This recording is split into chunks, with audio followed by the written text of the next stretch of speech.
Dry fruit laddu ഉണ്ടാക്കുന്നത് എങ്ങനെയാണെന്ന് നോക്കാം. 1/4 cup sunflower seed, 1/4 cup walnut, 1/4 cup cashew, 1/4 cup pumpkin seed, 1/4 cup almond.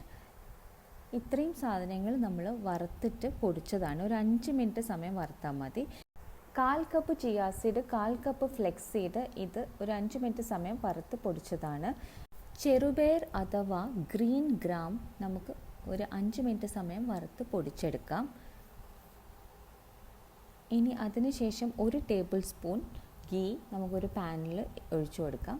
അതിലേക്ക് നേരത്തെ ഉണ്ടാക്കി വെച്ചിട്ടുള്ള പൗഡേഴ്സ് ആഡ് ചെയ്ത് കൊടുക്കാം. ഞാനിതൊരു 3 ടേബിൾ സ്പൂണാണ് ഇട്ട് കൊടുക്കുന്നത്. ഇത് ആൽമണ്ട്സ് അങ്ങനെയുള്ള കുറച്ച് കാര്യങ്ങൾ ഒരുമിച്ച് പൊടിച്ചതുണ്ട്, അതാണ് ഞാൻ ഈ 3 ടേബിൾ സ്പൂൺ ഇട്ട് കൊടുക്കുന്നത്. ഇത് ചിയാ സീഡും ഫ്ലെക്സ് സീഡും കൂടെ പൊടിച്ചെടുത്തതാണ്. അത് 1 ടേബിൾ സ്പൂണേ ഇട്ടിട്ടുള്ളൂ. പിന്നെ നമ്മൾ ചെറുപയർ ഒരു 2 ടേബിൾ സ്പൂൺ ചെറുപയർ പൊടിച്ചതാണിത്. ഇത് നമുക്ക് നന്നായിട്ട് ഒരു പാനിലിട്ട് വറുത്തെടുക്കണം. ഒരു 2-3 മിനിറ്റ് വറുത്തെടുക്കാം. ഗീ എല്ലാ ഭാഗത്തും ആവുന്ന രീതിയിൽ വറുത്തെടുക്കാം. ഇനി ഇത് വേറൊരു പ്ലേറ്റിലേക്ക് മാറ്റാം. അങ്ങനെ നമ്മളെല്ലാം നെയ്യിൽ വറുത്തത് വേറൊരു പ്ലേറ്റിലേക്ക് മാറ്റുകയാണ്.